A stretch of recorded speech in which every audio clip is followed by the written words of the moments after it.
हमारे भाभी आज इस इलेक्शन के कैंडिडेट नयना बंदोपाध्याय, हमारे बेटी साना, बड़ी नाम नासिर, समीम भाई, इकराम हुसैन और आप सारे हाजिराइन जो आज यहाँ पर। रमजान है, सबका गला सूख रहा है, दोपहर के समय है, थोड़ा आराम करने का है, मगर आज ऐसा एक हालत है, इलेक्शन ऐसा दे दिया है जो हमारे लिए परेशानी बनाने के लिए। रमजान में इलेक्शन कहाँ पर है? कलकत्ता में है, कहाँ पर है? मुर्शिदाबाद में है, कहाँ पर है? मालदा में है, क्योंकि हमें रोकना चाहिए उन लोगों को। भाई ये अगर ज्यादा वोट दे देगा तो तृणमूल कांग्रेस को मिल जाएगा, इसलिए इसे रोको, इसे रोको। रमजान में वोट दो, रमजान में वोट करो तो ये जाएंगे नहीं, घर में अपना काम में मसरूफ रहेंगे, ये सोते रहेंगे। मगर मैं कहता हूं आज ये हालत है जहां पर हमारे सामने दूसरा कोई रास्ता नहीं है, हमारे सामने एक ही रास्ता है और वो है फिरका परस्तागत को यहाँ से रोकना। और ये रोकना इंशाअल्लाह हम लोग करेंगे, ऐसा रोकेंगे जहां पर फिर से ये फिरका परस्तागत मोदी हो, अमित शाह हो, बंगाल की तरफ घूम के देखने का हिम्मत नहीं मिलेगा। सिर्फ मैं आपसे ये इंतजार करता हूँ, हाथ जोड़ के करता हूँ, भाई आपके भाई हूँ इसलिए करता हूँ। अभी हम कहां से आए? अभी हम आईडी अस्पताल से आए। क्यों गए थे? हमारे एक एमएलए इस बार लड़ा है, वो हमसे छोटा था, हमारे खुर्दा का चेयरमैन था काजोल सिन्हा। टिकट देने के बाद हम वहां गए, कर्मी सभा कराए, वहां पर उसको बोला सबको काजोल सिन्हा करना है, इंशाअल्लाह वो जीत जाता, जीत गया। मगर कोरोना उसे आज अपने जकड़ में ले लिया और वो अल्लाह को क्या। ये हालत है। हमारे कई दोस्त आज कैंडिडेट है, कोरोना में है। हमारा chief election agent Rabindranath Tagore में भर्ती हुआ है कोरोना में। ऐसा आपसे हाथ जोड़ के मैं इंतजार करता हूँ कि हम भी मास्क पहन के रहते हैं, खड़ी आपके पास आवाज नहीं जाएगा, इसलिए 5 फीट छोड़ के हम बात कर रहा हूँ। खुदा के लिए मास्क पहनिए, खुदा के लिए दूरत रखिए, और थोड़ा सा अगर तबीयत खराब लगे तो अल्लाह के लिए टेस्टिंग कर लीजिए, ये हम भाई हिसाब से, और वैक्सीन ले लीजिए। ये साना ने यहाँ पर वैक्सीन का इंतजाम किया है, में वैक्सीन ले लीजिए। और 5 तारीख को ममता बनर्जी कही है वो वैक्सीन खरीद रही है, मोदी नहीं देगा इसलिए खरीद रही है, 5 तारीख तक आ जाएगा तो 18 साल के ऊपर सबके लिए वैक्सीन हो जाएगा। अभी 45 साल के ऊपर हम सब जो 45 साल के ऊपर बूढ़े बुजुर्ग हैं, हम लोग के लिए वैक्सीन है। साना लोग या नैना लोग के लिए अभी तक नहीं। मैं कहता हूं हिंदुस्तान में ये हालत क्यों आया? हिंदुस्तान में आज कोरोना का हालत क्यों आया? हम सब क्यों डरे हुए हैं? हमारे बंगाल में तब भी, हाँ हमारे कई दोस्त इंतकाल हो गया, मगर तब भी कम है। वाराणसी जहां पर मोदी की जगह है वहां पर लाश जलाने की जगह नहीं है, रास्ता में फेंक के उसके ऊपर लकड़ी देकर लाश जलाया जा रहा है। ये हालत किसके लिए है? ये हालत किसके लिए है? ये हालत मोदी जी के लिए। जब कोरोना पूरे पूरे दुनिया में जब फैल रहा था, ममता बनर्जी कहा मोदी जी आप प्लेन आना बंद कर दीजिए, अगर प्लेन लाना है बॉम्बे दिल्ली में प्लेन लाइए और प्लेन से जितने आदमी उतर रहा है उसे लेके बड़े होटल में क्वारंटाइन करिए और 14 दिन तक देखने के बाद उसे घर जाने दीजिए, ये करिए। मगर मोदी जी बोला नहीं, हमें ट्रंप को लाना है, इसलिए फॉरेन का सब प्लेन इंडिया में आना शुरू हो गया। और तब मोदी जी के लिए है क्या था, एमपी का सीट पलटी करके एमपी को दखल करना, इसलिए कोरोना हिंदुस्तान में फैलते रहा, नीरोग बंसी बजाते रहा और रोम जलते रहा, पूरा हिंदुस्तान कोरोना का जकड़ में। तब भी ठीक है, फिर क्या किया, कोई कहता है मोदी जी कहा घंटी बजाओ कोरोना चले जाएगा, हम लोग सब डंग डंग डंग डंग डंग डंग डंग घंटी बजाएं। फिर मोदी कहा दिया जलाओ कोरोना चले जाएगा, हम लोग सब दिया हाथ में, बड़े बड़े बिल्डिंग में सब दिया जला। और बीजेपी के कई नेता कहा गोरू का पीछे आ करके बैठ के रहो, वो जब कूदेगा वो खा लो तो कोरोना चले जाएगा। बहुत सारे भाई गाय जा रहा है पीछे हाँ करके कब गोरू में से गोमूत्र खाने से कोरोना चले जाएगा, नहीं। ममता बनर्जी कोशिश कर करके हम लोग सब रास्ता में रह रहे, कभी कोरोना कई बार हमको डांटी, भाभी है हक है डांटने का, क्यों इतना निकलते हो, क्यों अपने हाथ जैसे, हम लोग क्या करेंगे, हम महानागरिक हैं, एक नंबर नागरिक हैं, हम नहीं निकलेंगे तो हमारे आवाम, हमारे 17,000 जो कंजर्वेंसी वर्कर जो साफ करता है आपका गली, उसका हिम्मत है, हमारे 4,000 डॉक्टर जो हर क्लिनिक में बैठा है, हमारा हेल्थ वर्कर जो घर घर जाके कोरोना चेक कर रहा है, उसका हिम्मत कहां से आएगा, हमारे सारे कॉर्पोरेशन के वर्कर जो कोरोना का ये जंग में लगा हुआ है, उसके हौसला कैसे आएगा अगर कमांडर घर में घुस जाएगा। इसलिए हम जानते हैं हमारे जान की जोखिम है, मगर हमें लड़ना है। कमांडर छुप गया तो ये जंग हार गया है हम लोग। और सुप्रीम कमांडर भी ममता बनर्जी, वो भी कोरोना में घर में नहीं बैठी, घर घर के जाके घूम के हम लोग किसी को राशन का बंदोबस्त, कहीं पर डिस्टेंसिंग, कहीं पर कुछ करके हम लोग लड़ते रहे। और मोदी जी चाहिए, फिर कोरोना कम होता रहा। मोदी जी के पास कई महीना समय था। मोदी जी का क्या चाहिए था, वैक्सीन सब कंपनी को बुलाओ, सीरम इंस्टीट्यूट तुम कितने बना सकते हो, तुम्हें और हम 6 बिल्डिंग दे रहे हैं, अपना लेबोरेटरी बढ़ाओ और इतना बनाओ, ये भारत बायोटेक तुम कितना बनाते हो और बनाओ, प्रोडक्शन बढ़ाओ। हमें 100 करोड़ कोरोना का दवाई चाहिए, क्योंकि हमारे 130 करोड़ आबादी है, बच्चा 30 करोड़ छोड़ दीजिए, 100 करोड़ कोरोना का इन्वेस्टमेंट चाहिए।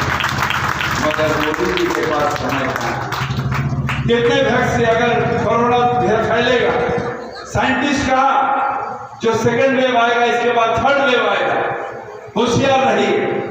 मोदी जी का क्या चाहिए था, हमारे पास ऑक्सीजन कितना है हिंदुस्तान में और कहां कहां हम ऑक्सीजन प्लांट लगा सकते हैं, उसको लेके आगे से एक प्लानिंग। तीसरा उनके चाहिए था हमारे हिंदुस्तान में कितने वेंटिलेशन है, कितने हॉस्पिटल बेड है और कैसे हम बढ़ा सकते हैं, इसको लेके प्लानिंग करना ये मोदी जी का फर्ज था, ये मोदी जी का फर्ज था। मोदी जी कहा नहीं, अरे बैठिए ना, खराब लग रहा है, बीच में उड़ जा रहे ना, हमको देखने में खराब बोल रहे, हम अगर मैना जी को देते तो बैठे रहते, काला आदमी, हम काले हैं तो क्या हुआ दिन वाले।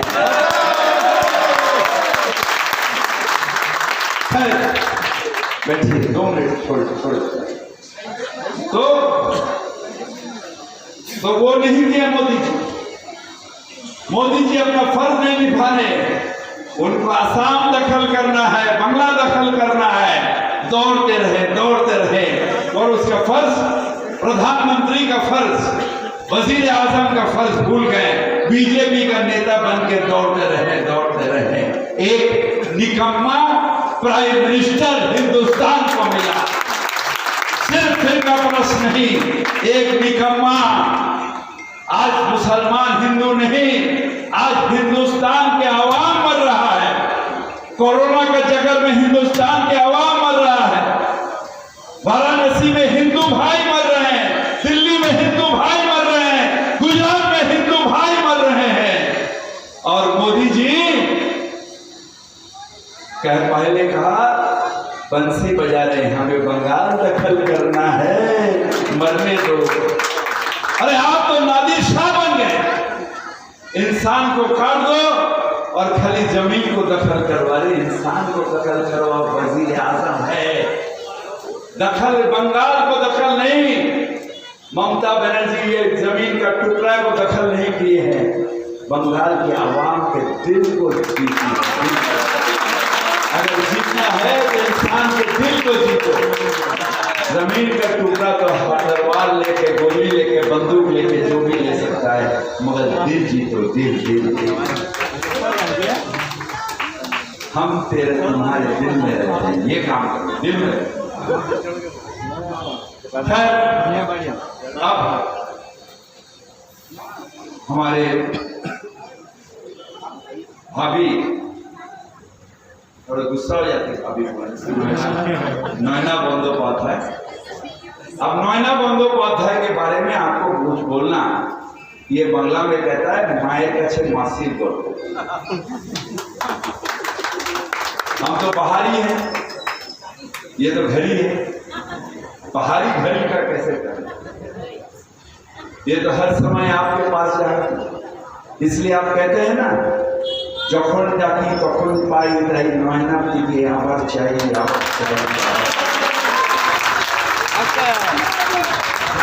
अब हर इलेक्शन में कुछ मुद्दा आ जाता है, हर इलेक्शन में कुछ मुद्दा आया। आज पहले इलेक्शन में मुद्दा आया था, हम थे उसमें नारोदा सारोदा। मैं नारोदा चोर हूँ, सारोदा चोर मचाए शोर। अभी आप कहिए नारोदा सारोदा। अब वो कहा गया, नारोदा सारोदा कहाँ गया, उसका चोर लोग कहाँ गया? बीजेपी में वॉशिंग पाउडर अब एक वॉशिंग मशीन निकला, गेरुआ रंग का वॉशिंग मशीन। शाहरुख खान का रंग दे गेरुआ रंग का वॉशिंग मशीन डाल दिया उसमें चोर को और साधु निकल गया। मुकुल साधु सब साधु, तृणमूल में रहने से चोर और बीजेपी में जाने से वो साधु। अब नया निकला, अब नया थीम निकला। बताइए तो क्या? बताइए। गोरू चोर, कोयला चोर, हर इलेक्शन में नया गोरू चोर, कोयला चोर, गोरू चोर, कोयला चोर, भाई को कोयला चोर, कोयला चोर। अब नया थीम। अच्छा, आपसे एक एक करके पूछते हैं, कोयला किसका है? सेंट्रल का कोयला ईसीएल, ईस्टर्न कोलफील्ड। यहाँ का जितना कोयला का ये है वो ईस्टर्न कोलफील्ड। ईस्टर्न कोलफील्ड किसका है? कोल इंडिया। कोल इंडिया किसका है? कोल मिनिस्ट्री। कोल मिनिस्ट्री किसका है? नरेंद्र मोदी जी का। अच्छा भैया, ये क्या कंपनी है? Drug mart pharmacy. इनको पूछते हैं भैया, रोज अगर आपके वहां से कुछ चोरी होते रहा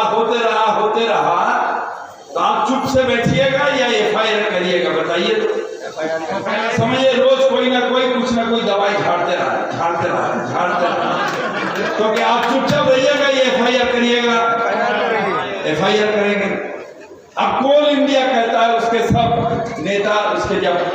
अधिकारी लोग, हम गांधी जी के बंदर हैं, ना देखते हैं, ना सुनते हैं, ना बोलते हैं। तो ओल्ड इंडिया का माल उठते रहा, और वो माल ऐसे नहीं, एक छोटा से बोरा ले जाइएगा और आंच लेने के लिए थोड़ा सा कोयला उठा के नहीं, पूरा ड्रेजिंग करके उठा के उसको बड़ा बड़ा डंपर में जाते रहा, और देखने वाला कोई नहीं है। जरूर रास्ता से गया, उसे पुलिस को पकड़ना चाहिए, मगर माल तो आपका जाते रहा। नहीं, वहां पर नहीं देखेंगे। खाली इलेक्शन के हम तो आज कहते हैं कोयला टाका कोথায় গেল, नरेंद्र मोदी जवाब दाओ, नरेंद्र मोदी जवाब दाओ, कोयला चोर के नरेंद्र मोदी आवाज के, नरेंद्र मोदी कोयला चोर। अब दूसरा गोरू चोर, भैया गाय कहां पर आता है बताइए, बताओ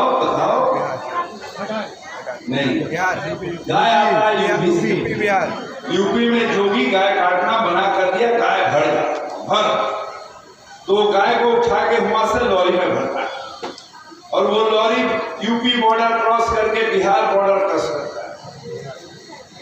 तो यूपी में गाय भरता है, जोगी जी आंख बंद करके रहते हैं, वो बॉर्डर क्रॉस करते हैं, जोगी जी आंख बंद करके रहते हैं। बिहार बॉर्डर से गोरू आता है, जोगी जी आंख बंद करके रहते हैं, और फिर बंगाल के रास्ता से जरूर पुलिस पैसा खाया, गोरू जाता है, और फिर कौन बॉर्डर, बांग्लादेश बॉर्डर, वहां पर कौन है, बीएसएफ किसके अंडर में है, अमित शाह। तब गोरू का प्रचार का पैसा कहा गया, जोगी अमित शाह जवाब दो, जवाब। चोर कौन, गोरू चोर कौन, अमित शाह जोगी, और पहला चोर खुद ठीक है ना। अब भाई को हम एक आदर्श एक मकसद, वो मकसद है गरीब के लिए स्वास्थ्य साथी, कन्याश्री, गरीब के लिए फ्री राशन, गरीब के पास खड़ा होकर उसका काम करना, ये मकसद पता नहीं।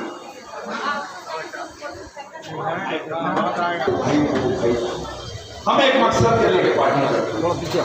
हाँ, मेरा 62 साल उम्र हो गया, और अल्लाह चाहेंगे मैं तो 5, 7, 10 साल रह सकते हैं इस दुनिया में, मगर 34 साल 50 साल से एक गरीब के लिए जो आंदोलन ममता बनर्जी किया है, वो 50 साल बाद जब हम लोग नहीं रहेंगे, कभी ना कभी ममता बनर्जी नहीं रहेगा, वो बेकार चले जाएगा, वो लड़ाई खत्म हो जाएगा, फिर फिरका परस्ती लड़ाई आएगा, या निकम्मन लोग का लड़ाई बाद में बोल रहे हो आएगा नहीं।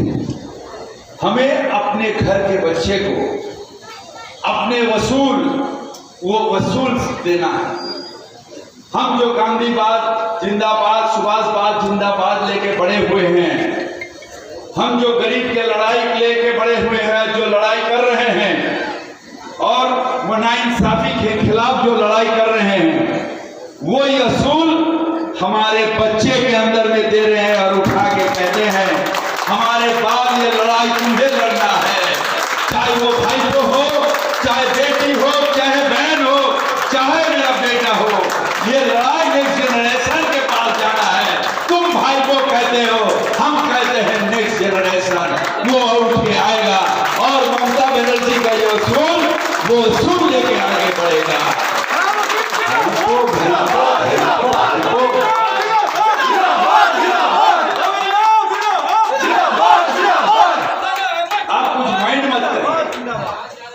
एक पार्टी है, उसके नाम है इंडियन नेशनल कांग्रेस। हम कांग्रेस करते थे, नैना दी सुदीप्ता कांग्रेस करते थे, नहीं ये नहीं किया, ये शादी हुआ तृणमूल, शादी हुआ ही तृणमूल। सुदीप्ता के साथ जब घूमते थे, सुदीप्ता तृणमूल कहेंगे, खैर, मगर इसके बाप, इसके चाचा, हम लोग सब कांग्रेस करते हैं। उस समय हम लोग फकर से कांग्रेस करते थे। हाँ, गांधी जी के कांग्रेस, इंदिरा गांधी के कांग्रेस, बरकत गनी खान चौधरी के कांग्रेस करते थे। और हमारे मकसद था सीपीएम को हटाओ, दुनिया बंगाल से सीपीएम को हटाओ, सीपीएम हटाओ, बंगला बचाओ। और उसके लिए हमारे 50,000 कांग्रेस के वर्कर अपना जान दिए। 50,000 सीपीएम के साथ में 50,000 कांग्रेस वर्कर मर चुका है। उसमें साईबाड़ी, हम गए बार बार, वो साईबाड़ी में 3 लड़का कांग्रेस कर रहा था, उसे कत्ल करके उसके खून से माँ को चावल भात खिलाएंगे आपको, खून से माँ। ये दहशत सीपीएम किया। आपके बगल में सीपीएम है ना, ये दहशत। हम 21 जुलाई, अल्लाह की मेहरबानी हम बच गए। हमारे दाहिने बाएं दोनों लड़का गोली खा गया। विमान रोबिन हैदर, कितने दोस्त हमारा शहीद हो गया कांग्रेस करने के जुलूम में। खंडुआ में एक हमारे दोस्त था, उसका आज भी, उसे लुल्ला कहते हैं, उसे हाथ काट दिया गया, पंजा काट दिया।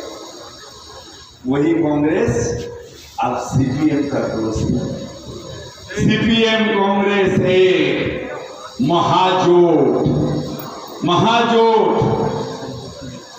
इधर आइए। ये है कांग्रेस और हमें सीपीएम, ठीक है। दोनों एक एक पांव है, दोनों लंगड़ा है, 2 और वो ऐसी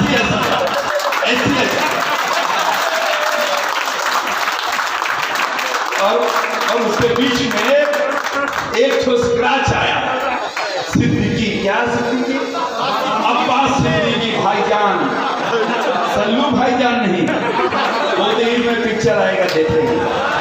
यहाँ पर आया उसका, अरे बाबा जोट हुआ। अच्छा, आपसे मैं कहता हूं, आपसे मैं झगड़ा क्यों करते हैं? रोजा रखने के बाद सिर को ठंडा, सिर ठंडा, रोजा रखने के बाद जब तंग आए, अल्लाह का नाम करके ठंडा। तो खैर, जो बोल रहे हैं थोड़ा हवा छोड़ दीजिए ना कहीं, ठीक है, ठीक है, ठीक है। तो वो कांग्रेस सीपीएम को रोकेगा, बीजेपी को रोकेगा। अगर ममता जाती है, वो कांग्रेस बीजेपी को रोक सकता है, हाँ कि नहीं कहिए? बीजेपी को रोक सकेगा कांग्रेस? बिल्कुल भी नहीं। अगर ममता चले गई तो बीजेपी आ जाएगा, दहशत आ जाएगा। कांग्रेस का हिम्मत नहीं है जो बीजेपी को रोके, क्योंकि 2 ठो लड़ना है, ठीक है। इसलिए ये कांग्रेस निकम्मा कांग्रेस है।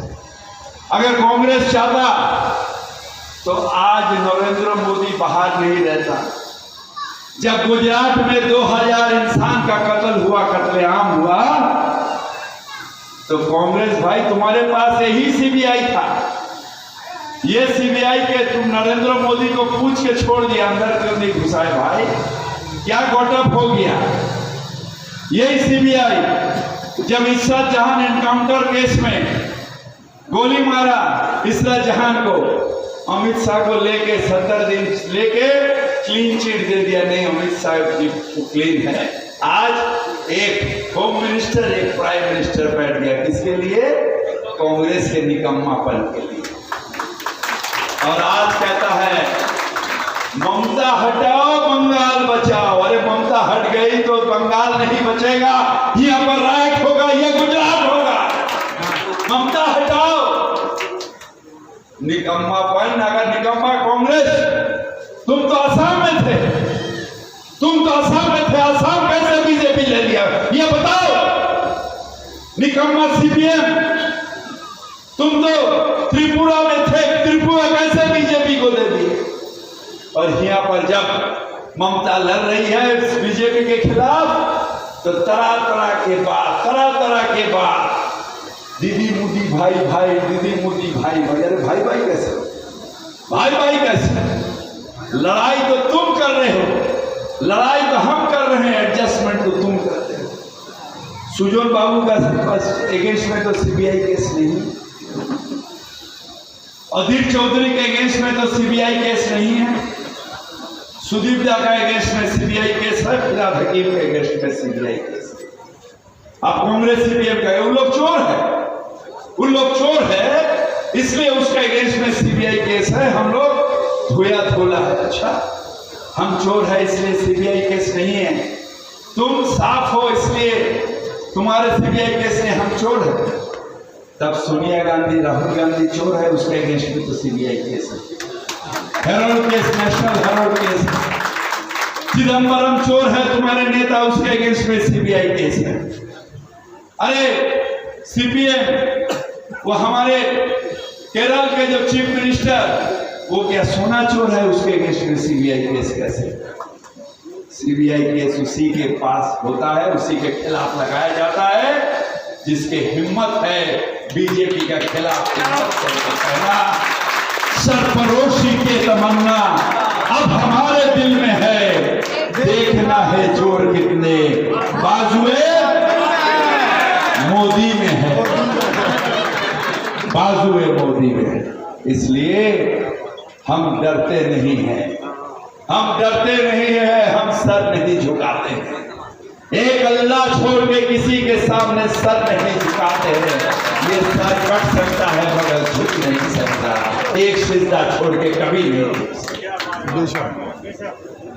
और ये लड़ाई हमें लड़ना है और ममता बनर्जी को फिर से वजीर आला बनाना है। इसलिए ये कौन है, ये कौन है बताइए, कौन?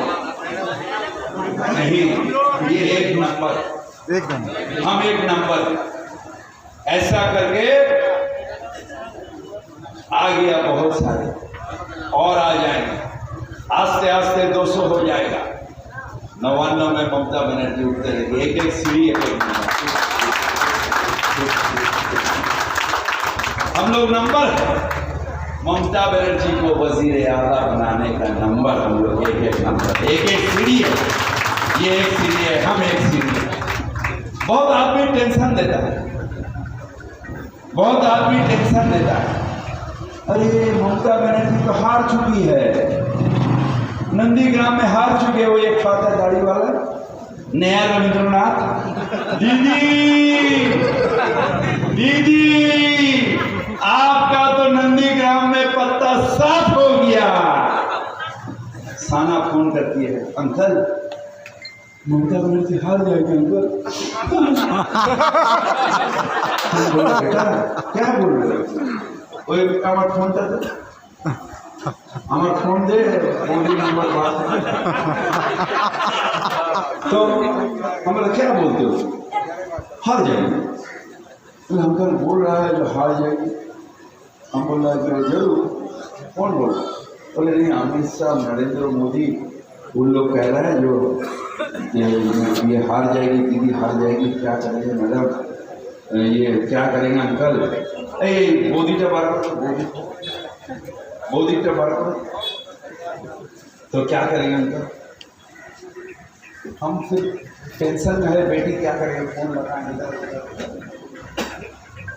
बोले नंदीग्राम 1 में ममता बनर्जी नंदीग्राम 1 में 36,000 वोट से लीड कर रही है, और नंदीग्राम 2 में कम से कम 14,000 वोट से लीड कर रही है। तो कितना हो गया? 50,000, कम से कम 50,000 वोट से ममता बनर्जी जीत चुकी है। 50,000 वोट से जीत चुकी है। और फिर दूसरा दिन इसका फोन, अमित शाह कह रहा है 100 बीजेपी को मिल गया, क्या करें हम लोग रहेंगे ना, कैसे क्या होगा बोलिए ना। तो बेटा तुम्हारा कोरोना हुआ, घर में रहो ना, अच्छा से रहो ना, कैसे नहीं अंकल बोलिए ना कैसे होगा। अब क्या करेंगे?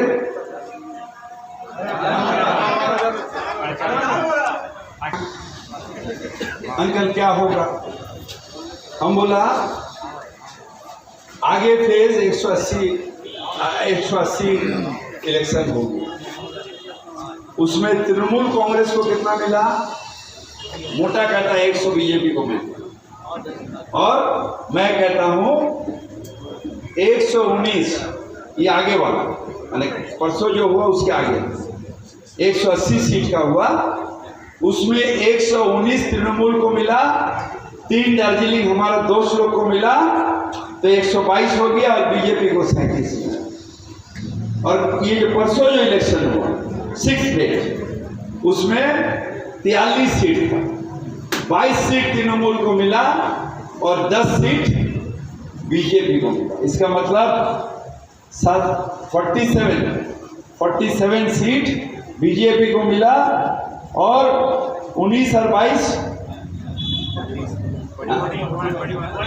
141 प्लस 3 144, ये तृणमूल कांग्रेस को मिल चुका है।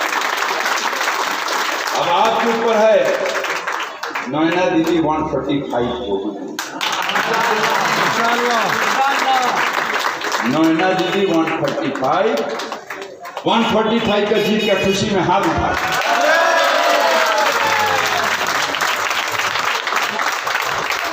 मैं आपसे ये इंतजार करता हूं, आपके वोट कोई खैरात नहीं। रमजान में खैरात दीजिए, पैसा दीजिए, नेकी कमाइए, खैरात, मगर वोट खैरात नहीं है। कांग्रेसी कहा दे दिए हैं, वो बेटा 3 बार घर में आया, थोड़ा दे दे, नहीं।